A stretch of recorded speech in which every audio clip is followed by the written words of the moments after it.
Hello दोस्तों, कैसे हो? ऐसी ही मज़ेदार कहानियाँ देखने के लिए हमारे चैनल को सब्सक्राइब करें।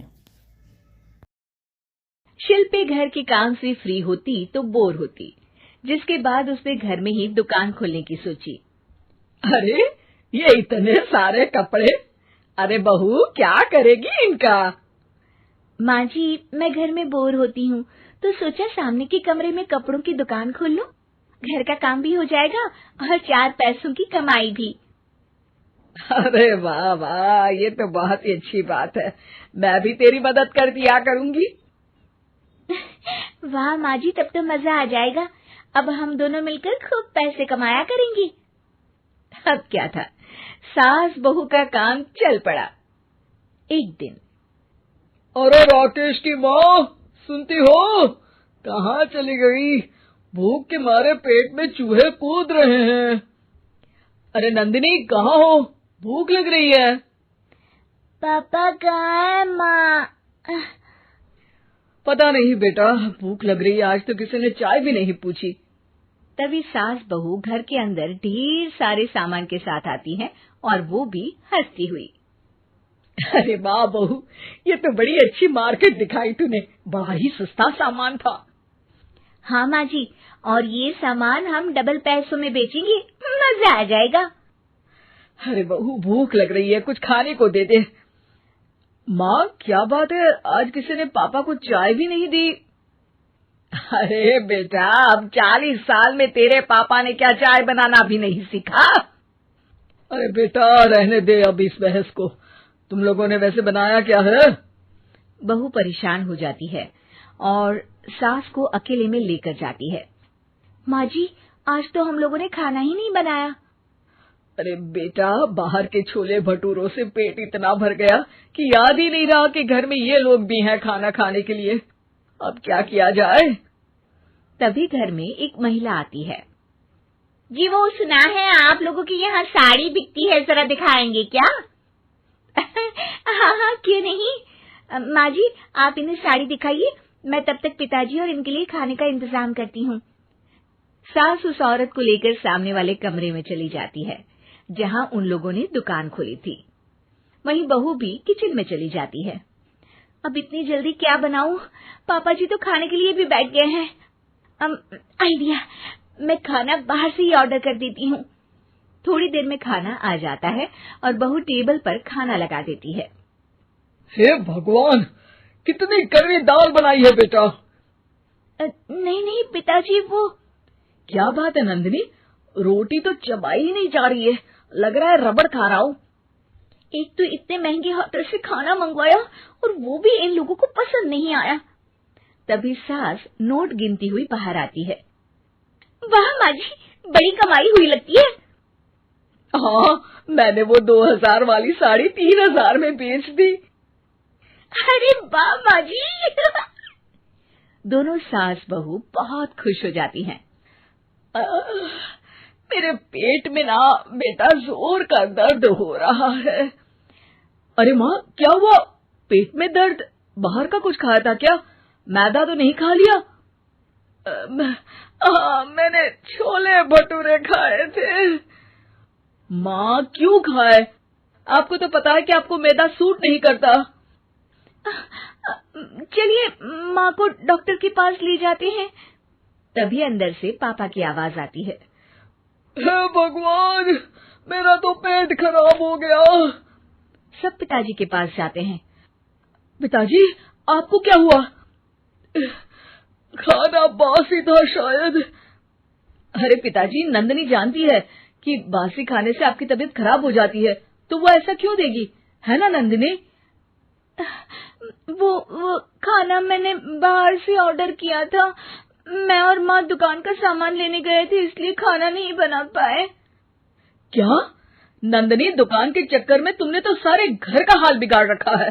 चलो अब माँ और पापा को लेकर अस्पताल चलते हैं। अस्पताल में जाने पर डॉक्टर कहते हैं, हाँ, इन दोनों को तो एक दिन के लिए एडमिट करना पड़ेगा। क्या? क्यों? पेट ही तो खराब है ना। हाँ, तो घर ले जाइए ना, अगर लग रहा है कि कोई बड़ी बात नहीं है और हम सिर्फ पैसा कमाने के लिए इन लोगों को एडमिट कर रहे हैं। नर्स, जरा इन लोगों को बिल तो दे देना। चलिए मैं आप लोगों को पैकेज समझा देती हूँ।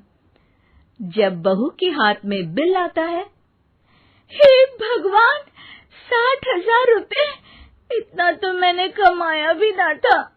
अब समझ गई कि कमाई के चक्कर में घर के लोगों की सेहत के साथ मैं खिलवाड़ कर रही थी।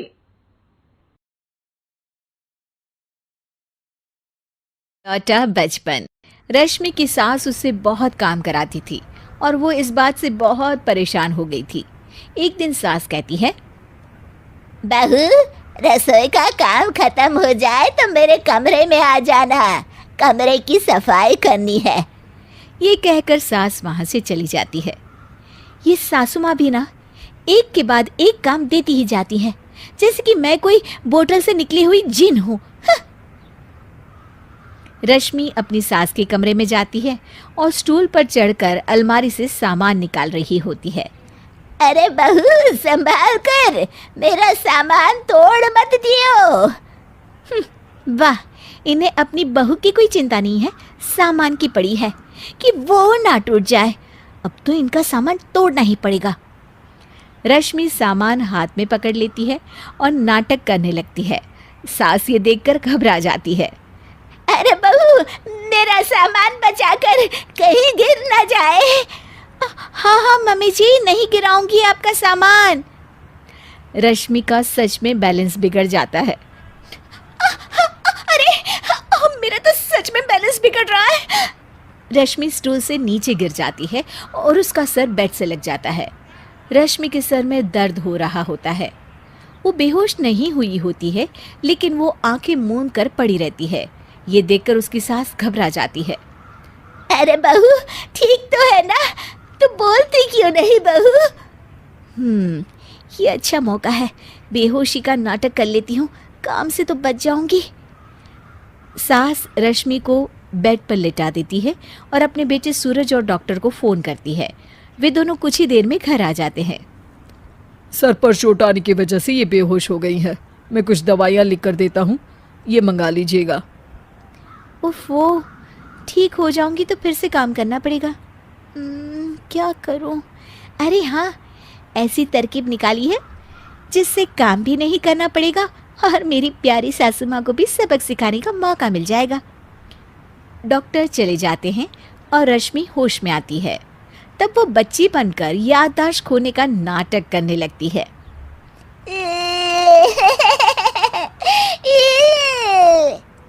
अरे बेटा, ये बच्चे के रोने की आवाज कहाँ से आ रही है?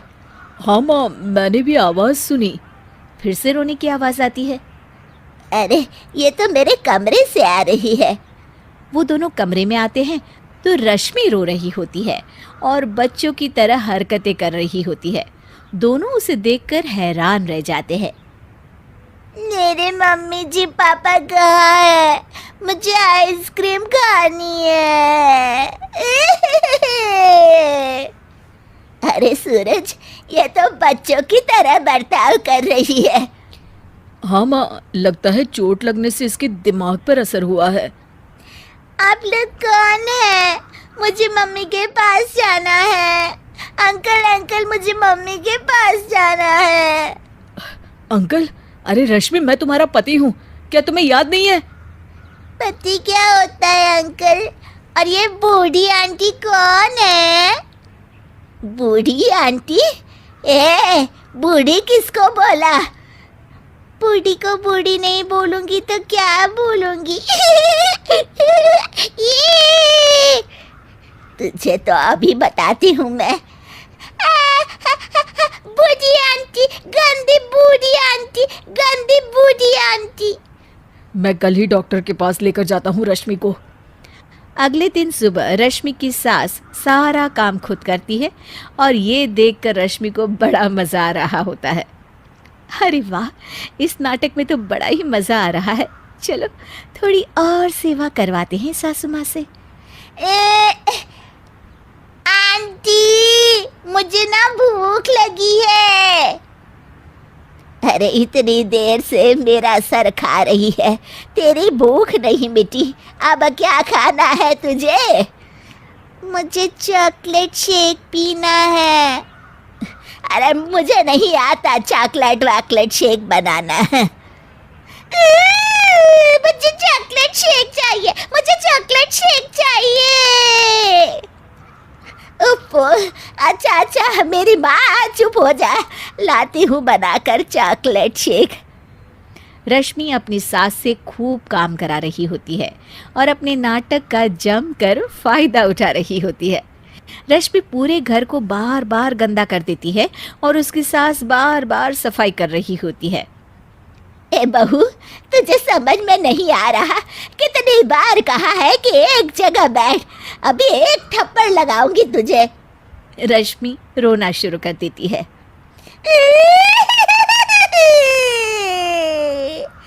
अरे अच्छा बाबा, माफ कर दे, मत रो। तुझे जो करना है कर, पर रो मत मेरी माँ। रश्मि अपनी सास की नाक में दम कर देती है।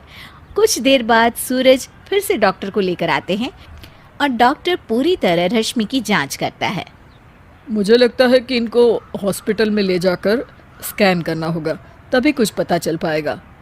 बाप रे, मर गई। ये तो हॉस्पिटल ले जाने की बात करने लगे हैं। नहीं नहीं, मुझे हॉस्पिटल नहीं जाना। नहीं नहीं, मुझे हॉस्पिटल नहीं जाना डॉक्टर अंकल, गंदे अंकल, मुझे नहीं जाना। डॉक्टर तभी एक इंजेक्शन निकालते हैं और रश्मि को लगाने जा रहे होते हैं। नहीं नहीं, मुझे इंजेक्शन मत लगाइए डॉक्टर, मुझे इंजेक्शन से बहुत डर लगता है। मैं तो नाटक कर रही थी, मैं बिल्कुल ठीक हूँ। डॉक्टर और रश्मि की सास और पति एकदम दंग रह जाते हैं और रश्मि के इस नाटक का हो जाता है दी एंड।